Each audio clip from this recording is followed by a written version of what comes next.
అనుదిన వాగ్దానం, daily promise. దేవుని నామానికి మహిమ కలుగును గాక. మన ప్రభువును ప్రియ రక్షకుడైన యేసుక్రీస్తు వారి శుభనామములో మీకు నా హృదయపూర్వక వందనాలు తెలియజేస్తున్నాను. ఈ దినం దేవుని వాగ్దానం, జనములారా నూతన బలం పొందుడి. యెషయా 41:1.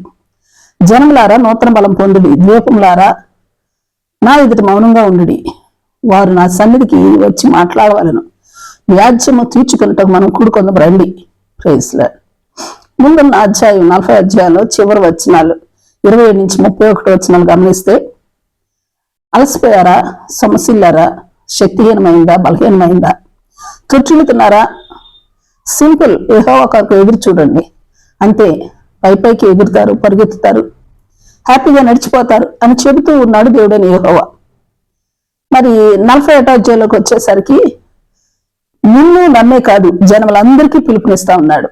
మొదటి వచనం, రండి నా సన్నిధికి వచ్చి మాట్లాడండి, మీకు నాకు ఎట్టి వ్యాజ్యమైనా ఉన్నా తీర్చుకుంటకు మనం కూడుకుందాం రండి అని పిలుపునిస్తా ఉన్నాడు దేవుడైన యెహోవా.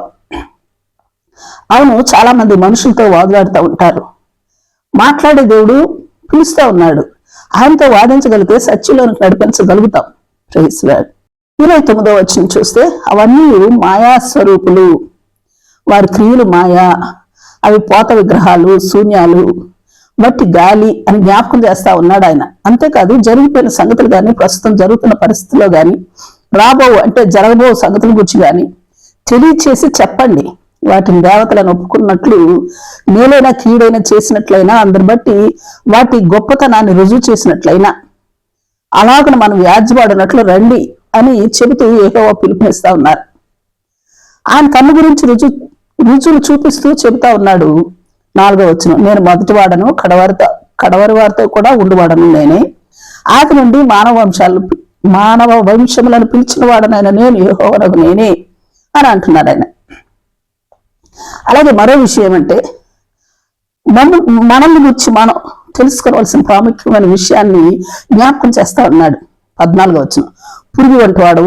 40 అధ్యాయాలు అయితే 15వ వచనం, జనములు చేద నుండి జారు బిందువులు వంటి వారు, జనులు త్రాసు మీద ధూళి వంటి వారు. 7వ వచనం, జనులు గడ్డి వంటి వారే. 6వ వచనం, సర్వ శరీరులు గడ్డి ఉన్నారు, నేను మీకు సహాయం చేస్తాను అని అంటున్నాడు. అలాగే నేనే మిమ్మల్ని పిలిచాను, ఏర్పరచుకున్నాను, నీ దేవుడను, నీకు తోడై ఉన్నాను, బలపరుస్తాను, ఆదరిస్తాను, ఆదుకుంటాను, మీకు సహాయం చేస్తానని చెప్పి ముమ్మారు చెప్తా ఉన్నాడు దేవుడైన యెహోవా. Praise lord.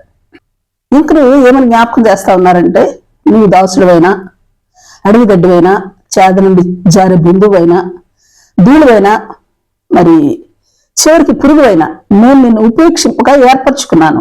ఎందుకంటే భూదిగంతముల నుండి నేను నిన్ను పట్టుకున్నాను, దాని కొనల నుండి పిలుచుకున్నాను, నీకు సహాయం చేయవాడు నేనే అని ముమ్మారు చెబుతా ఉన్నాడు ఈ అధ్యాయంలో. అలాగనే భయపడవద్దని ముమ్మారు హెచ్చరిస్తా ఉన్నాడు. దిగులు పడద్దు జన్మలారా, అందుకే దిగులు పడొద్దని చెబుతూ, జన్మలారా భయపడకుడి. మీరు ఏ స్థితిలో ఉన్నప్పటికీ దిగులు పడకండి. ఆయన కొరకు ఎదురు చూస్తూ నూతన బలం పొందుకోండి. Praise lord. ప్రార్థన చేసుకుందాం. ప్రేమ నమ్మకం కలిగిన మా పరలోకపు తండ్రి, నీ పరిశుద్ధ నామానికి స్తుతులు, స్తోత్రాలు. దేవా, మీరు నన్ను మాత్రమే కాదు జనములందరినీ ప్రేమిస్తూ పిలుస్తూ ఉన్నారు. ఏర్పరచుకుని, తోడయుండి, బలపరిచి, ఆదుకొని, ఆదరించి సహాయం చేయవాడు నీవు. మా దేవా యెహోవా, నీ గొప్పతనాన్ని, నీ ఉనికిని, నీ ఆదరణను జనులందరూ తెలుసుకున్నట్లు, జనులందరూ మనోనేత్రములు వెలిగించి సత్యం గ్రహించినట్లును, జనులు చూచి యెహోవా ఈ కార్యం చేసినని గుర్తించి నీ వద్ద నుండి దేవా నీ వద్దకు ఆకర్షితులగునట్లు, నిన్నే నమస్కరించినట్లు అద్భుతములను చేసి ప్రతి ఒక్కరిని నీ వద్దకు ఆకర్షించమని, నీ కృపను మెండుగా జనులందరికీ అనుగ్రహించమని ప్రార్థిస్తూ, నేను నిన్నే నమస్కరిస్తూ యేసు నామములో అడిగి వేడుకొచ్చున్నాను తండ్రి. ఆమేన్. ప్రైస్లా రేపు మరొక వాగ్దానంతో మనం కలుసుకుందాం. ప్రతిరోజు ఉదయం ఈ కార్యక్రమాన్ని వీక్షించగలరు.